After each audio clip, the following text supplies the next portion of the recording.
Have you ever felt like your own mind is rebelling against you? That sensation of something inside you fighting, resisting the same path you've traveled for years. You're not alone. That internal rebellion isn't a flaw, it's a sign. A powerful sign that Carl Jung, one of the most revolutionary thinkers in analytical psychology, studied deeply. Today, we're going to explore what happens when your mind finally says enough and begins to rebel against the patterns of your past. Think about it for a moment. How many times have you felt that inner restlessness, that voice whispering to you that there's something more for you, that the path you're following isn't really yours? Jung called it the voice of the soul, that deep part of our being that communicates through dreams, intuitions, and that uncomfortable feeling that something doesn't fit in our current life. The world we live in is designed to keep us asleep, trapped in automatic routines and unconscious patterns. We move like sleepwalkers, following scripts we've inherited from our parents, from society, from painful experiences of the past. Jung discovered that these patterns, these programs, create what he called the persona, that mask we wear to be accepted, to fit in, to survive. But there comes a time when the soul can no longer bear the disconnection. That's when your mind begins to rebel. This rebellion can manifest in many ways, perhaps as a deep dissatisfaction with your job, even though externally everything seems perfect. Maybe as a restlessness in your relationships, a feeling that you're playing a role instead of being genuinely yourself. Or it can appear as anxiety, as that constant feeling that something important is slipping through your hands. Jung understood that these symptoms are not disorders that we should silence with distractions or medications. They are messengers. They are the cry of your soul asking for authenticity. Until you make the unconscious conscious, it will direct your life and you will call it fate. This powerful phrase from Jung reveals a transformative truth. We cannot change what we don't recognize. As long as we continue to ignore these signs of internal rebellion, we'll remain trapped in the same painful cycles, repeating the same mistakes, drawn to the same situations and people that reflect our unhealed wounds. Think about your own life for a moment. Are there patterns you keep repeating? Relationships that seem different at first, but end up in the same place? Work situations where, even though you change companies, you end up feeling equally frustrated? These are not accidents or bad luck. Jung called them synchronicities, external manifestations of your unconscious internal reality. For Jung, the mind's rebellion against the past begins when the conscious I finally perceives the suffering these patterns are causing. It's as if a part of you finally wakes up and says, I can't continue like this. There's something more for me. This awakening is the beginning of what Jung called the process of individuation, the journey to become who you really are, beyond the expectations, traumas, and limitations you've internalized. It's the path to wholeness, to the integration of all the parts of yourself that you've denied, repressed, or disconnected from. But here's the uncomfortable truth. This path isn't easy. When your mind rebels against the past, you enter what Jung called the dark night of the soul. It's a period of deep confusion and dismantling. Everything you thought you knew about yourself, about life, about what's possible for you, begins to unravel. Why does this happen? Because you've been living within a belief system that isn't really yours. You've been navigating life with a map that someone else drew for you, and now your soul is saying, "This is not my path. This is not my map." Jung discovered that this internal rebellion is, in reality, an act of self-love. It's your most authentic self refusing to continue living a life that is too small, too limited, too disconnected from your true potential. But what happens when you finally listen to this rebellion? When you stop resisting and start paying attention? According to Jung, something extraordinary happens. You begin to encounter what he called the shadow. All those parts of yourself that you've repressed, denied, or judged as unacceptable. They can be your deepest desires, your most intense emotions, your most uncomfortable truths. Everything that didn't fit into the image you thought you should project to the world. This encounter with the shadow is transformative. Jung said, "It's not by becoming angels that we perfect ourselves, but by integrating our dark side. Because by confronting and embracing what you've denied, you recover the vital energy you've spent on repression. You recover essential parts of yourself." Imagine for a moment that you've been living in a house with many rooms, but you've only occupied a small part of it. The rest remains closed, in darkness. The process of integrating the shadow is like opening those rooms one by one, allowing light to enter, discovering forgotten treasures, unrecognized capabilities, sensations you've feared to feel. This process is what triggers a profound transformation in how you relate to yourself and to others.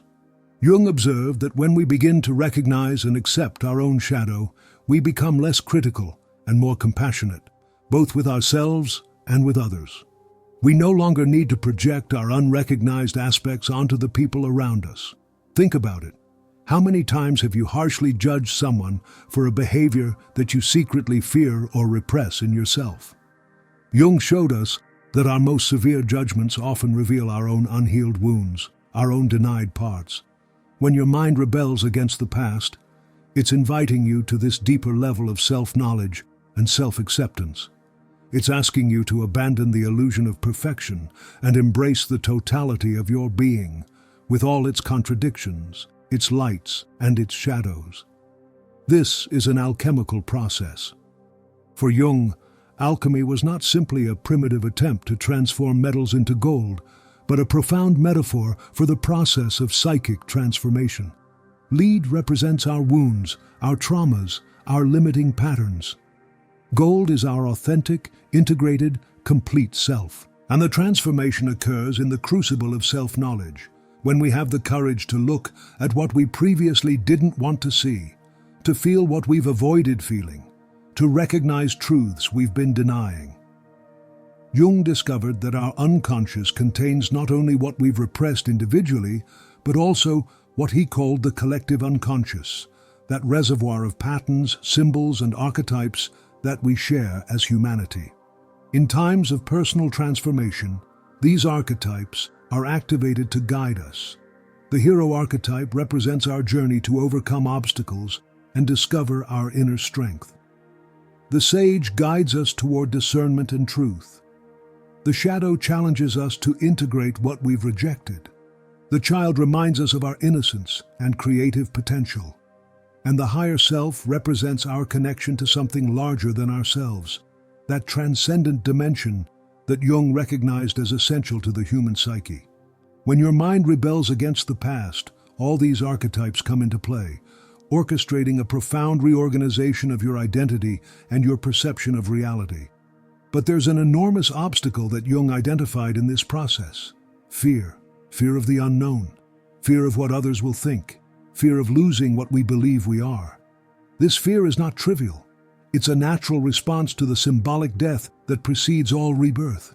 Because for your authentic self to be born, the identity built on false foundations must die. You must let go of the limiting narratives you've confused with your identity. And this is where many stop. This is where we return to the familiar, even if the familiar harms us. Jung understood it perfectly. I would rather be whole than good. This revolutionary phrase challenges the notion that we must conform to external definitions of goodness or success at the cost of our internal integrity.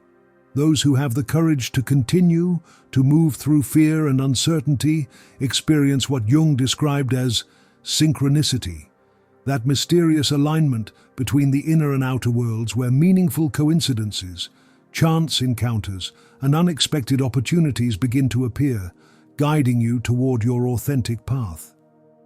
How does this manifest in everyday life? In countless ways.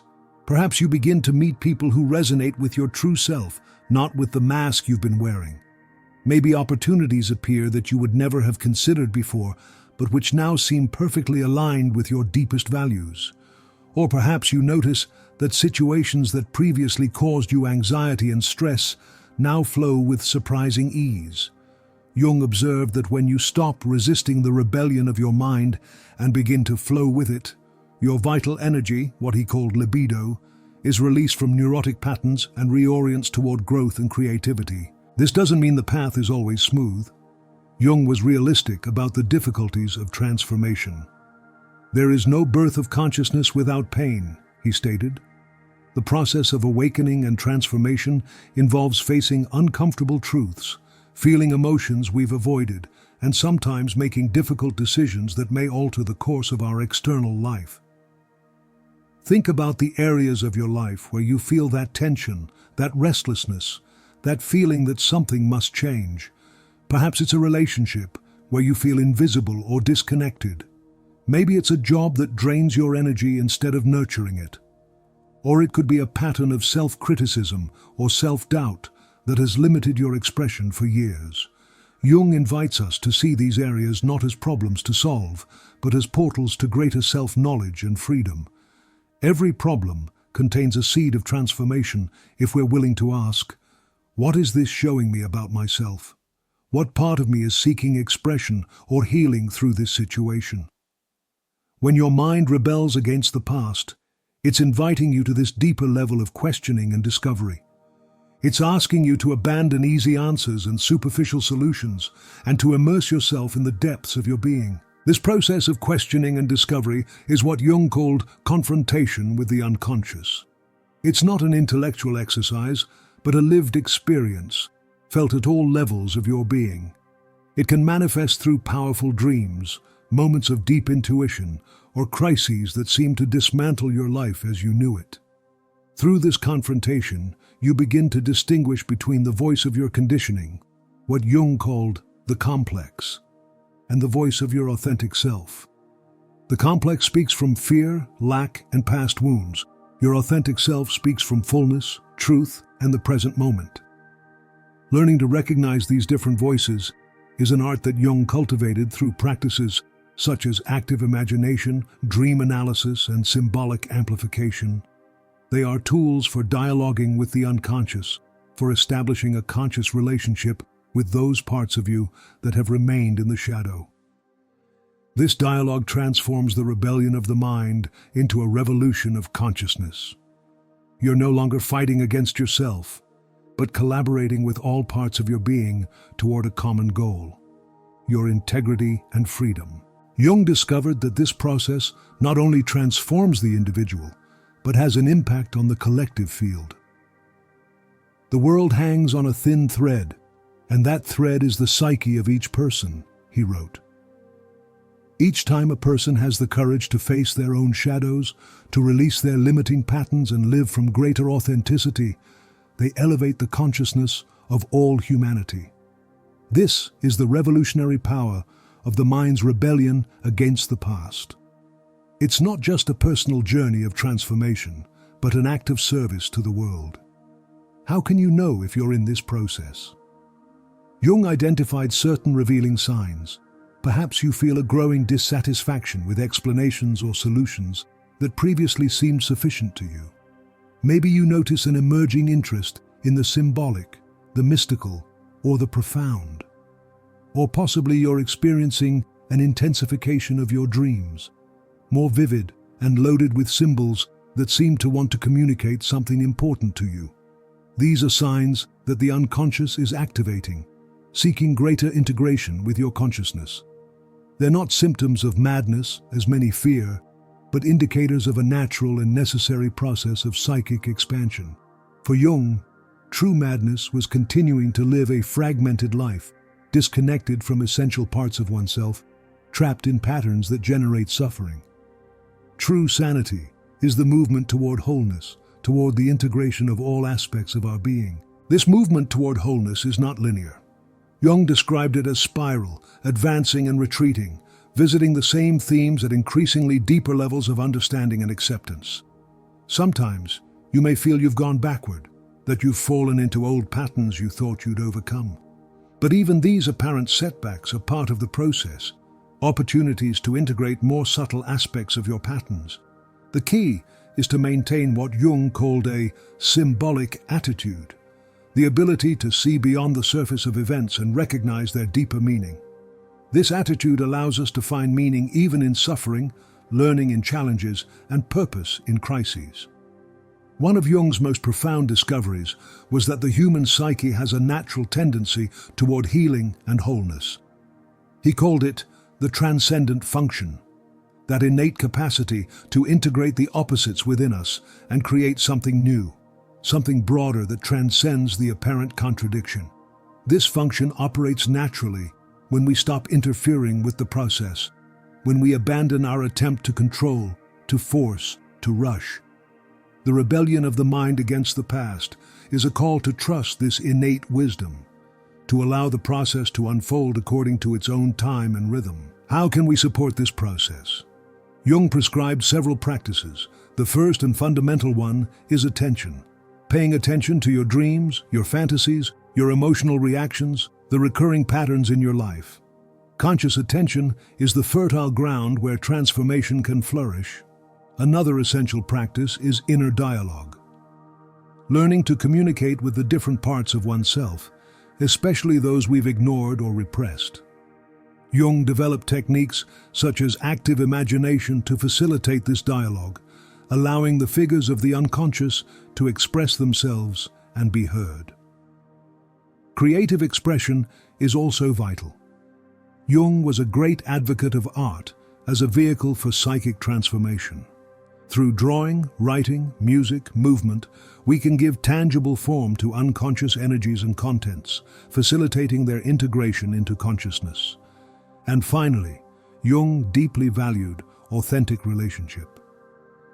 He discovered that the presence of a compassionate witness, whether a therapist, a close friend, or a mentor, can catalyze the transformation process. Being truly seen and heard in our truth, without judgment or expectations, is one of the most healing experiences we can have. When your mind rebels against the past, these practices become precious tools for navigating the process with more grace and awareness. They don't eliminate the challenges, but they help you find meaning and direction in the midst of them. This journey of transformation that Jung mapped has no endpoint, no destination where we can say, "I've arrived." It's a continuous unfolding, a constant revelation of increasingly deeper layers of our being. Jung described it as a process of becoming rather than achieving. And yet, there are recognizable milestones along the way, moments of profound integration where you feel a new internal coherence, an alignment between what you think, feel, and do. Moments of clarity, where purposes and values that were nebulous crystallize. Moments of peace, where the voices of self-criticism and judgment quiet, replaced by a compassionate acceptance. These moments are not permanent. Life continues presenting challenges and opportunities for further growth. But each time we go through the cycle of disintegration and reintegration, each time we have the courage to face our shadows and recover lost parts of ourselves, we strengthen our capacity to live from greater authenticity and freedom. The rebellion of the mind against the past is, ultimately, an act of love. It's the love of your deepest self calling you home, to your truth, to your essence. It's the love that dares to destabilize the known so that the authentic can emerge. It's the love that chooses integrity over comfort, truth over illusion. Jung understood that this process is not optional if we want to live fully. Your vision will become clear, he wrote, only when you can look into your own heart. Who looks outside dreams, who looks inside awakes. The invitation is always there. The rebellion of your mind against the limiting patterns of the past is the first whisper of a new dawn in your consciousness. You can resist it, you can ignore it, you can try to silence it with distractions, substances, or frantic activity, or you can listen to it, honor it, follow it toward the extraordinary life that awaits when you finally have the courage to be who you really are. Think for a moment. What would happen if, instead of fearing this internal rebellion, you welcomed it as an ally? What possibilities would open up if you allowed the repressed parts of yourself to finally have a voice? What life could you create if your decisions arose from your deepest truth, not from your fears or conditioning? Jung reminded us that the privilege of a lifetime is to become who you truly are. This privilege is available to you now. No matter your age, your circumstances, or how long you've lived disconnected from your authenticity. The moment to awaken, to listen to the rebellion of your mind against the limitations of the past, is always now. This video is an invitation to look deeper, to question yourself, to explore those parts of you that have remained silent for too long. An invitation to see your crises, your concerns, your moments of internal rebellion not as problems to solve, but as portals to a fuller and more authentic life. If this message has resonated with you, if you feel that spark of recognition inside, I invite you to take a next step. Share this video with someone you think might benefit from hearing it. Leave me a comment sharing which part resonated most with you, or what questions arose as you were listening. Subscribe to the channel to receive more content that supports you in this journey of self-discovery and transformation. Remember that you're not alone in this process. Millions of people around the world are awakening, questioning limiting patterns, and seeking a more authentic way to live. Each time one of us has the courage to look within and follow the guidance of our true self, we create an expanding wave that inspires and elevates others. Jung dedicated his life to mapping this territory of psychic transformation, not just out of scientific or intellectual interest, but because he deeply believed in the human potential for healing and growth.